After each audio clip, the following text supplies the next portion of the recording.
स्वागत है आप सभी का ITS का जी स्टडी यूट्यूब चैनल में। दोस्तों, जो आप लोगों का एग्ज़ाम हो रहा है 2022 में 16 अगस्त का जो एग्ज़ाम हुआ था वही क्वेश्चन है इलेक्ट्रीशियन थ्योरी सेकेंड ईयर के छात्रों के लिए। देखिए दोस्तों, यहाँ पे समय आपका कम है और कम समय में आप लोग यहाँ पे अच्छी तैयारी यहाँ पे कर लीजिए, क्योंकि आप लोग एग्ज़ाम नहीं दिए हो तो आप जल्द से जल्द इस वीडियो में बने रहिएगा और यहाँ पे समझिएगा कैसा कैसा क्वेश्चन यहाँ पे पूछा गया है। यदि आप एग्ज़ाम दे चुके हो तो भी इम्पॉर्टेंट है क्लास, क्योंकि आपका जो कितने आंसर जो है सही हुए हैं वो भी आप लोग देख लीजिएगा। ठीक है, ये 16 अगस्त का जो एग्ज़ाम हुआ था वही है। देखिए 3 शिफ्ट में एग्ज़ाम हो रहा है। ये फर्स्ट शिफ्ट और सेकंड शिफ्ट ये दोनों को मिला करके है जो यहाँ पे क्वेश्चन पूछा गया था। थर्ड शिफ्ट का हम 2 घंटा बाद दे देंगे, आज ही देंगे आपको। ठीक है, तो आप चैनल पर नए हो तो सब्सक्राइब कर लीजिएगा ताकि अगला वीडियो आपको मिलता रहे। यहाँ पे देख लीजिए समय कम है और बिना ज़्यादा बकवास नहीं, चलिए यहाँ पे आच्छादित पोल मोटर में एक्स के रूप में चिन्हित भाग का कार्य क्या है। यहाँ पे देख लीजिए, ये आपके सामने आच्छादित पोल है और एक्स के रूप में यहाँ पे चिन्हित भाग का नाम पूछ रखा है। तो यहाँ पे जो पोल होता है इसका एक्स के रूप में इसका नाम क्या है बताइए। दक्षता बढ़ाता है, ये जो आपके सामने एक्स के रूप में है, क्या ये दक्षता बढ़ाता है, नियंत्रण गति बनाए रखता है, या रोटर घुमाव शुरू करता है, या चुंबकीय क्षेत्र को यहाँ पे मजबूत करता है। ये 4 ऑप्शन दिया गया है। बट आप लोगों को हम बता दें, यहाँ पे जो आपका मोटर होता है, जनरेटर होता है, ये सब कि जनरेटर के अंदर जो होता है पोल लगे होते हैं। ये जो होता है ये जोड़े के रेंज में 2, 4, 6, 8 यहाँ पे ऐसे यहाँ पे पोल लगे होते हैं, नॉर्थ पोल और साउथ पोल। नॉर्थ मतलब होता है उत्तर और साउथ मतलब होता है दक्षिण। ये पोल लगे होते हैं और इसी के बीच जो होता है ये दोनों चुंबक है, मैग्नेट होता है। और ये आप लोगों को समझाए हुए हैं, अब समझाने का यहाँ पे समय नहीं है। यदि आप चैनल पर नए हो तो आप चले जाइए वहाँ पे प्लेलिस्ट में, क्योंकि यहाँ पे से बहुत सारे छात्र तैयारी कर रहे हैं, आप लोग कर लीजिए। हम समझाए हुए हैं सभी, तो यहाँ पे समय कम है इसलिए यहाँ पे आप लोग अब जल्द से जल्द यहाँ पे कीजिए और यहाँ पे राइट आंसर। ये जो काम होता है इसका रोटर घुमा शुरू करता है। ये क्या करता है, रोटर को घुमाता है। ये घुमाना जो होता है वो शुरू करता है ये रोटर को। ठीक है, चलिए अगला सवाल देख लीजिए कैसा कैसा सवाल यहाँ पे पूछा गया था और सवाल रिपीट भी होते हैं अधिकतर, ऐसा नहीं है। देखिए यहाँ पे 3 शिफ्ट में एग्ज़ाम हो रहे हैं। अब एक बात बताइए, 30 दिन यहाँ पे एग्ज़ाम चलता है, 1 मंथ 3 शिफ्ट में मतलब कि 90 शिफ्ट एग्ज़ाम हुआ आपका। ठीक है, और ऐसा नहीं है कि डेली एग्ज़ाम ही है, ऐसा इसमें 2-3 मान लीजिए 90 नहीं, यहाँ पे 70 शिफ्ट मान लीजिए यहाँ पे 70 शिफ्ट एग्ज़ाम हो रहे हैं। तो यहाँ पे 38 क्वेश्चन है। अब बताओ कहाँ कहाँ से क्वेश्चन लाएगा, सब तो निमी में से है ना, तो कितना क्वेश्चन नहीं है निमी में।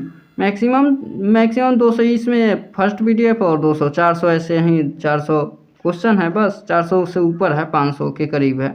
500 नहीं, 500 क्वेश्चन है, ऊपरे होगा हो सके। चलिए यहाँ पे देख लीजिए वाइनिंग का नाम क्या है। यहाँ पे ये आपके सामने वाइनिंग है और वाइनिंग का नाम पूछ रखा है। देखिए ये सेकेंड ईयर के अंदर जो है बहुत वाइनिंग, यहाँ पे लैप वाइनिंग, वेव वाइनिंग ये सब पूछता है। ये आपके सामने भी एक वाइनिंग है, इसका नाम पूछ रखा है। क्या तिरछी वाइनिंग है, स्क्रीन वाइनिंग है, जटिल कुंडली वाइनिंग है, या हीरा कुंडली वाइनिंग है, कौन सा वाइनिंग है आपका, जल्द से जल्द बताइए। तो ये एक तिरछी वाइनिंग है, ये ध्यान में रखिएगा। जितना जो आपका इमेज वाला जो सवाल होगा, इमेज वाला, उसको आप अच्छे तरीके से देखिएगा कि आपका ये पूछ दे कि इसका नाम क्या है इसमें एक्स के रूप में। तो ये सब जितना सवाल है आप अच्छे तरीके से देखिएगा और समझ के जाइएगा। ठीक है, यहाँ पे माइंड में बैठा लीजिएगा, क्योंकि सीबीटी जो आपका कंप्यूटर बेस्ड एग्ज़ाम हो रहा है उसके लिए इम्पोर्टेंट है। ठीक है, अब देखिए एक इन्फॉर्मेशन आपको दे दे कि इंजीनियरिंग ड्राइंग सेकेंड ईयर का आपका यदि अच्छे तरीके से तैयारी नहीं है इलेक्ट्रीशियन का, तो यहाँ पे मोस्ट पॉपुलर वीडियो भी हम अच्छे हम ले करके आए हैं, जो आपको चैनल को प्लेलिस्ट में मिल जाएगा, आप जाकर देख सकते हो। यहाँ पे देखिए रोटरी स्विच जो होता है आपका, रोटरी स्विच के किस प्रकार के डिज़ाइन का सचित्र वर्णन किया गया है। देख लीजिए आपके सामने एक स्विच है। स्विच का काम क्या होता है भाई साहब बता सकते हैं। इंटरव्यू में अधिकतर जो है आपका इंटरव्यू में पूछा जाता है, यहाँ पे स्विच का काम क्या होता है। तो स्विच का यही काम होता है ऑन ऑफ, ये ऑन ऑफ करना। ये अधिकतर जो है 100% में से 90% स्टूडेंट यही बोलेंगे कि स्विच का काम होता है ऑन ऑफ करना। बट स्विच का काम होता है कनेक्ट और डिसकनेक्ट करना। क्या, कनेक्ट और डिसकनेक्ट करना। जैसे कि एक वायर है, यहाँ पे ऐसे वायर है, तो ये इसको जोड़ना होता है और इसको हटाना होता है, समझ गए। तो आपको इंटरव्यू में ये ऐसे नहीं बोलना है कि ये ऑन ऑफ करना होता है स्विच का काम, ये होता है। बट आपका प्रोफेशनल तरीका होगा कि कोई वायर को जोड़ना और तोड़ना, ठीक है, ये होता है स्विच का काम। तो यहाँ पे रोटरी स्विच के किस प्रकार के डिज़ाइन का सचित्र वर्णन किया गया है बताइए। ये आपके सामने रोटर है, ये नहीं सॉरी रोटर नहीं है, ये रोटरी स्विच है। क्या है इसका काम, ये जो रोटरी स्विच के किस प्रकार के डिज़ाइन है, ये जो डिज़ाइन का सचित्र वर्णन किया है दस्ता है या उत्तोलक है या सिक्के का स्लॉट है या कुंजी संचालन है, कौन है ये बताइए जल्द से जल्द राइट आंसर। तो ध्यान में रखिएगा ये सिक्के का स्लॉट है आपके सामने देखना लीजिए, यही तो ये सिक्के का एक स्लॉट होता है और यही होता है, ठीक है, ये ध्यान में रखिएगा कॉइन स्लॉट। चलिए अगला देख लीजिए, अगला आपके सामने है और क्या पूछ रखा है इसको आप समझिए। यहाँ पे देखिए, यहाँ पे 6 पोल स्टेटर मोटर की विद्युत डिग्री क्या होता है। देखिए आपका 6 पोल है, यहाँ पे 2 हम बताए थे, 2, 4 और 6 और 8 के रेंज में रहते हैं। सबसे न्यूनतम पोल 2 होंगे और सबसे अधिकतर 8 होते हैं, ठीक है। तो यहाँ पे 6 पोल दिया गया है, ठीक है, 6 पोल स्टेटर है आपका। और यहाँ पे मोटर की विद्युत डिग्री कितना हो सकता है, जो मोटर के जो विद्युतीय डिग्री होता है वो कितना होता है, 360 डिग्री, 720 डिग्री, 1080 और 1440 कितना होता है बताइए जल्द से जल्द। तो ये आप लोग ध्यान में रखिएगा, ये जो 1080 होता है वो 6 पोल स्टेटर के लिए यहाँ पे जो डिग्री होता है मोटर की विद्युत डिग्री होता है, ये ध्यान में रखिएगा, ठीक है। ऐसे ऐसे सवाल पूछा गया था। अब यहाँ पे देख लीजिए एक और आपके वाइंडिंग से सवाल है और ये क्या पूछ रखा है, देखिए एसी मोटर स्टेटर वाइंडिंग का प्रकार क्या है। यहाँ पे क्या पूछ रखा है, एसी मोटर स्टेटर वाइंडिंग का प्रकार। फिर से एक वाइंडिंग दे दिया गया है और इसका नाम क्या है देख लीजिए। वाइंडिंग से रिलेटेड अधिकतर आपका पूछा जाता है और यहाँ पे समझना भी ज़रूरी है और हम आपको समझाए भी हुए भी है। एसी मोटर स्टेटर वाइंडिंग का प्रकार क्या है, सिंगल लेयर बास्केट वाइंडिंग है या डबल लेयर बास्केट वाइंडिंग या जटिल कुंडली बास्केट वाइंडिंग या हीरा कुंडली वाइंडिंग, कौन है ये जो आपके सामने जो एसी मोटर का स्टेटर वाइंडिंग है क्या है। यदि आप अच्छे तरीके से तैयारी किए हैं तो चैनल को प्लेलिस्ट में आपको है और भी देख लीजिए और ये कमेंट बॉक्स में ज़रूर लिख लीजिएगा इसका राइट आंसर क्या होगा, बताइए कौन होगा इसका राइट आंसर। तो आप लोग ये ध्यान में रखिएगा, ये सिंगल लेयर बास्केट वाइंडिंग है। क्या है, सिंगल लेयर बास्केट वाइंडिंग। अगला सवाल है और इसको आपको देख लीजिए, ये क्या है, एक चिन्हित भाग का नाम बताइए। यहाँ पे क्या पूछ रखा है, देखिए एक चिन्हित भाग का नाम यहाँ पे पूछ रखा है आपका। ये जो आपके सामने एक्स है इसका नाम पूछ रखा है। ये बेसिकली आपके सामने जो है देख लीजिए एक रोटर जो रोटेट करता है आपके सामने है और इसका जो है नाम पूछ रखा है कि ये जो है क्या है, शाफ्ट है, ब्रश है, बियरिंग है या स्लिप रिंग, बताइए। राइट आंसर कमेंट बॉक्स में ज़रूर लिखिएगा। ये एक बेयरिंग है जो ये योक के साथ जुड़ा होता है और ये बाहर नहीं जाने देता है, ठीक है। चलिए नेक्स्ट क्वेश्चन, बियरिंग है, क्या है, बेयरिंग है, बियरिंग ही बोलते हैं, बेयरिंग्स। चलिए अगला देख लीजिए, यहाँ पे क्या है, कौन सा वाइंडिंग दोष इस परीक्षण द्वारा ज्ञात किया जाता है। कौन सा वो वाइंडिंग दोष है जो इस परीक्षण द्वारा हम ज्ञात करते हैं, बता सकते हैं, बताइए जल्द से जल्द। खुली कुंडली दोष है या लघुपति दोष है या ग्राउलर फंड है या ग्राउलर कोर फ्लॉट है, कौन सा ये आपके सामने जो दिया गया है इसका यहाँ पे कौन सा दोष है बताइए। ये इसको आप समझिए, यहाँ पे पढ़िए और यहाँ पे राइट आंसर बताइए। तो आप लोग ये ध्यान में रखिएगा, ये खुली कुंडली दोष है। क्या है, खुली कुंडली दोष। चलिए यहाँ पे अगला देख लीजिए, कौन सा कुचालक सामग्री श्रेणी बी के कुचालक की है, कपास, बांस, फाइबर ग्लास या चमड़े का कागज, कौन होगा। कौन सा कुचालक सामग्री श्रेणी बी के कुचालक की है बताइए। सारा ऑप्शन है और राइट आंसर ज़रूर बताइए। देखिए यहाँ पे जो फाइबर ग्लास जो होता है वो आपका बी की श्रेणी के आता है, जो कुचालक सामग्री होता है, ठीक है। चलिए अगला देख लीजिए, यहाँ पे डीसी मोटर। अब देखिए यहाँ पे डीसी मोटर से देखिए एसी जनरेटर, एसी ड्राइव से रिलेटेड, जनरेटर से रिलेटेड, मोटर से रिलेटेड, ये सब आपके सामने जो है हम पढ़ाए हुए हैं और अधिकतर सीबीटी एग्जाम में 50 तो आपका जो है जनरेटर से रिलेटेड ही क्वेश्चन है और मैक्सिमम 30 प्लस तो मोटर से है। और उसके बाद हम बता दें ड्राइव जो है मैक्सिमम 40, ऐसे ही ना 40 नहीं होगा, 30 से 40 के बीच में होगा, ठीक है। ड्राइव से रिलेटेड खाली क्वेश्चन। अब बताइए ये दोनों तो यहाँ पे ये सब को बारे में आपको जानना है। देखिए यहाँ पे डीसी मोटर में आर्मेचर को घूमने की दिशा कौन सा नियम निर्धारित करता है, बताइए। यहाँ पे जो डीसी मोटर में आर्मेचर जो होता है घूमने का जो दिशा होता है कौन सा नियम निर्धारित करता है, दाहिने हाथ का पकड़ नियम, दाहिने हाथ की हथेली का नियम, या फ्लेमिंग के बाएं हाथ का नियम, या फ्लेमिंग के दाहिने हाथ का नियम। देखिए हम आपको बताए हुए हैं डीसी मोटर जनरेटर के बारे में, तो आप लोग ये ध्यान रखिएगा जो डीसी मोटर होता है वो फ्लेमिंग के बाएं हाथ का नियम होता है। इसको आप समझिएगा थोड़ा सा समय दे करके। अब देखिए यहाँ पर जनरेटर जो होता है वो फ्लेमिंग के दाएं हाथ पे नियम पर कार्य करता है, और जो डीसी मोटर होता है फ्लेमिंग के मोटर, कोई भी मोटर, तो यहाँ पे जो है फ्लेमिंग के बाएं हाथ पर। आखिर ये क्यों? तो देखिए हम आपको बता दें ये याद रखने का एक ट्रिक है, और अधिकतर जो है आपका इंटरव्यू में पूछ लिया जाता है कि ये डीसी जो है ये किस फ्लेमिंग के बाएं हाथ का नियम है या दाहिने हाथ का नियम। या जनरेटर भी कभी पूछ लिया जाता है ये कौन सा नियम है, दाएं हैं या बाएं हैं। तो ये आप ध्यान में रखिएगा। देखिए जो मोटर होता है आप बाएं स्विच से भी ऑफ कर सकते हो, तो ये फ्लेमिंग का बाएं हाथ जो एक यहाँ पे याद रखने का ये अच्छा आती है। उसके बाद जो होता है जनरेटर, तो देखिए जनरेटर से जो होता है जब आप स्टार्ट करते हो हैंडल मारते हो तो यहाँ पे आप दाहिने हाथ का जो बल का उपयोग होते हो वो ज़्यादा करते हो, तो ये दाहिने हाथ का होता है। ठीक है, तो ये आपके सामने मोटर क्या है, डीसी मोटर, ये फ्लेमिंग के बाएं हाथ का नियम। चलिए नेक्स्ट क्वेश्चन, ज़्यादा समय नहीं। बड़े डीसी जनरेटर मशीनों के पोल कोर बनाने के लिए किस धातु का उपयोग किया जाता है, नर्म लोहा, ढलवा इस्पात या स्टेनलेस स्टील, कौन होगा? जो आपका बड़ा डीसी जनरेटर आपका होता है, जो मशीन का जो पोल कोर जो हम बनाते हैं वो किस धातु का होता है, नर्म लोहा, ढलवा इस्पात या स्टेनलेस स्टील, कौन होता है? ध्यान में रखिएगा, ढलवा इस्पात होता है। क्या होता है? ढलवा इस्पात। नेक्स्ट क्वेश्चन अगला है, यहाँ पे देख लीजिए, आर्क वेल्डिंग के लिए किस प्रकार के डीसी जनरेटर का उपयोग किया जाता है? जो आपका आर्क वेल्डिंग है उसके लिए जो देखिए जो वेल्डिंग मशीन हम कोई भी वेल्डिंग करते हैं, अधिकतर वेल्डिंग के बारे में भी यहाँ पे थोड़ा बहुत यहाँ पे 5 से 10% ही पढ़ना है, 5 से 10% ही आपका पढ़ना है।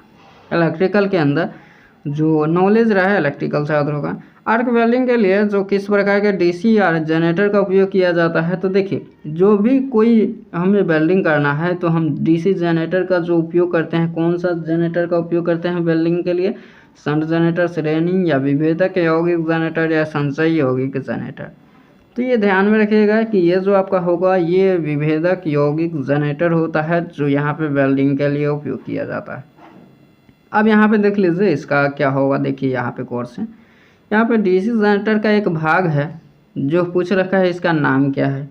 और ये इमेज वाला सवाल आपको हम मोस्ट इम्पोर्टेंट हम बार बार बताते हैं कि ये क्या है। यहाँ पे देखिए, चलिए अब यहाँ पे देख लीजिए इसका नाम पूछ रखा है कि ये डीसी जनरेटर का जो ये पार्ट है, ये भाग है, इसका नाम है क्या है, साइन एंड प्लेट है, पोलसू लेमिनेशन है, या कम्यूटेटर खंड है, या आर्मेचर कोर लेमिनेशन है, कौन है आपके सामने? तो ये आप ध्यान में रखिएगा, ये जो आपके सामने जो है आर्मेचर कोर लेमिनेशन है। क्या है? Armature core lamination. Next question आपके सामने प्रतीक का नाम क्या है? तो अगला देख लीजिए, ये आपके सामने प्रतीक है, और एंड गेट, नैंड गेट, और गेट, एक्सर गेट, ये सबसे ये रिलेटेड है। और जितना जो गेट से रिलेटेड है वो आप अच्छे तरीके से ध्यान में रखिएगा। गेट क्या होता है ये सब आप लोग अच्छे तरीके से ध्यान में रखिएगा। तो इसका नाम क्या है, ये कौन सा गेट है, तो ये आप ध्यान में रखिएगा। ये जो कौन सा है, यहाँ पे ये प्रतीक का नाम पूछ रखा है, ये प्रतीक का नाम है, और ये पूछ रखा है कि गेट कौन सा है। तो ये आप ध्यान में रखिएगा, ये 2 इनपुट नैंड गेट है जो एंड गेट और नॉट गेट मिला करके बनता है। तो देख लीजिए ये आपके सामने पीछे जो है ये नॉट गेट है, और यहाँ पे ये एंड गेट है, डी के आकार का होता है अधिकतर। ठीक है, तो ये एंड गेट देखिए, and gate plus not gate, ये दोनों को मिला करके बनता है नैंड गेट, ध्यान में रखिएगा। ठीक है, 2.2 इनपुट है इसमें, तो ये नॉट गेट। चलिए क्या है देख लीजिए, यहाँ पे एसी ड्राइव का मुख्य उपयोग क्या है, यहाँ पे है एसी ड्राइव का मुख्य उपयोग पूछ रखा है। ये जो आपके सामने ड्राइव है एसी ड्राइव, इसका मुख्य उपयोग देखिए, ड्राइव का क्या काम होता है, वही मोटर को स्पीड कंट्रोल करने के लिए जो यहाँ पे मोटर का उपयोग, मोटर के कार्य में उपयोग किया जाता है। और एसी ड्राइव का मुख्य उपयोग होता है क्या होता है एसी ड्राइव। एसी देखिए ड्राइव दो प्रकार के अधिकतर होते हैं, एसी ड्राइव बहुत होते हैं लेकिन यहाँ पे दो ही अधिकतर उपयोग किया जाता है, एसी ड्राइव एसी कार्य के लिए और डीसी ड्राइव डीसी कार्य के लिए। ठीक है, एसी ड्राइव का मुख्य उपयोग क्या है, तो यहाँ पे आप लोग यही ध्यान में रखिएगा, जो एसी ड्राइव होता है वो इसका उपयोग किया जाता है क्या, मोटर में नियंत्रित रहित गति के लिए। ठीक है, ये गति के लिए उपयोग किया जाता है अधिकतर, हम पहले ही बताए हैं आपको। यूपीएस संक्षिप्त रूप, यूपीएस का पूर्ण रूप क्या है, ये जो है संक्षिप्त रूप यूपीएस का, ये सब का आपको जो एससीआर का यूपीएस का ये सब का पूर्ण रूप अधिकतर आपको पूछा जाता है एग्जाम में। ठीक है, तो इसका आप नाम बताइए कौन सा है इसका नाम। यूपीएस का जो पूर्ण रूप होता है ये आप ध्यान में रखिएगा, जो यूपीएस का पूर्ण रूप होता है अनइंटररूपेड पावर सप्लाई होता है, अनइंटररूपेड पावर सप्लाई। ठीक है, चलिए कौन है यहाँ पे अनइंटररूपेड पावर सप्लाई, यही है। चलिए अगला क्वेश्चन अनइंटररूपेड। ठीक है, चलिए यदि एसआई जो है आपका जो यहाँ पे दिया गया है आपका देख लीजिए, यदि यहाँ पे आईएसआई के अनुसार घोषित वोल्टेज 240 है तो न्यूनतम जो अनुमानित एकल चरण कार्यशील वोल्टेज होता है वह कितना होता है। देखिए आपके घरों में जो है जब भी कोई वोल्टेज आता है 240 वोल्ट आप मानते हो, ये घोषित है कि आपका जो है 240 वोल्ट यहाँ पे चला गया, बट यहाँ पे आते आते कुछ रास्ते में चले जाते हैं, यहाँ पे जो ईडी करंट होता है वो लॉस हो जाते हैं, तो वो कटते फिरते कितने तक हमारे घरों में आ जाते हैं वोल्टेज, ये बता सकते हैं, बताइए जल्द से जल्द। जो आपका आईएसआई है उसके अनुसार जो है घोषित वोल्टेज इतना है, तो आपका न्यूनतम वोल्टेज कितना होता है घरों में, जो बताइए क्या होगा। तो ये ध्यान में रखिएगा, जो आपका आईएसआई होता है तो देखिए ये 228 वोल्ट होता है, ये ध्यान में रखिएगा। जो न्यूनतम जो होता है अनुमानित वोल्टेज, बट आपका 240 यहाँ पे घोषित होता है, ये घोषणा किया जाता है। ठीक है, अब यहाँ पे देखिएगा ये क्या है और ये चलिए अगला है आपके सामने, देख लीजिए ये क्या पूछ रखा है। स्वचालित स्टार डेल्टा स्टार्टर के संचालन के लिए संयोजकों को सही अनुक्रम का संख्या चालन कौन सा है, आपके सामने यही पूछ रखा है, बट यहाँ पे 4 ऑप्शन है, घुमा घुमा करके दिया है और इसको आप समझिए गौर से। ठीक है, यहाँ पे देखिए पहला ऑप्शन है main star delta timer, star man timer delta, main timer delta star, या स्टार टाइमर मेन डेल्टा। देखिए स्टार डेल्टा ये सब स्टार्टर ये सब आप लोग अच्छे तरीके से यहाँ पे देखे होंगे, क्योंकि हम समझाए भी हुए हैं। Star delta engineering drawing second year में, ईडी सेकेंड ईयर में हम आपको अच्छे तरीके से बताए हुए। ठीक है, ये सबसे बारे में इलेक्ट्रीशियन के छात्रों के लिए, ये इलेक्ट्रीशियन के लिए है ही हैं, तो यहाँ पे ये सब समझाए हुए हैं। और ये यदि आप अच्छे तरीके से पढ़ाई किए हैं तो बताइए, समय कम है, ज़्यादा समझाने का यहाँ पे नहीं, क्योंकि समय और भी लॉस चला जाएगा। ठीक है, और आपके सामने उतना समय नहीं है। स्वचालित स्टार डेल्टा स्टार्टर के संचालन के सही अनुक्रम जो होता है वो क्या होता है, तो ये आप ध्यान में रखिएगा, star man timer delta, star man timer delta.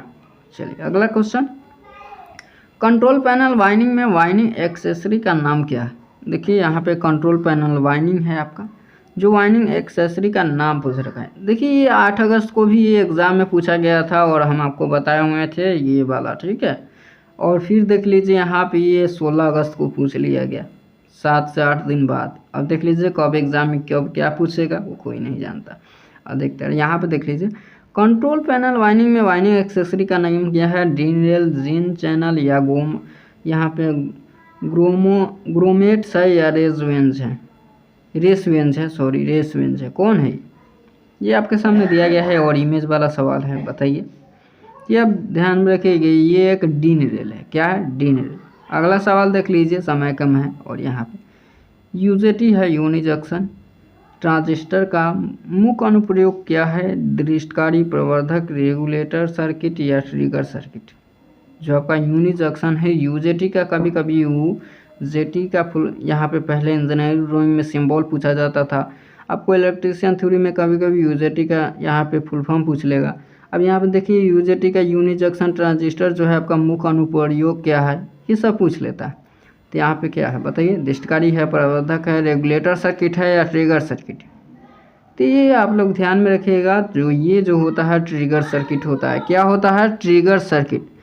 चलिए चलिए दोस्तों, जितना हमको ये क्वेश्चन मिल पाया है व्हाट्सएप के ज़रिए और यहाँ पे कॉलेज के माध्यम से, कॉलेज के स्टूडेंटों के माध्यम से, तो उनके हम धन्यवाद करना चाहेंगे। और ये जितना जो आपके सामने क्वेश्चन मिला है उतना ही तक हम ले करके आए हैं। ऐसे तो 38 क्वेश्चन यहाँ पे पूछे जा रहे हैं, बट जितना हमको मिल पाया है उतना हम आपको दिए हैं। आशा करता हूँ जितना जो क्वेश्चन है आपको समझ में आया होगा और ये जो है आपका रिवाइज कुछ हो गया होगा।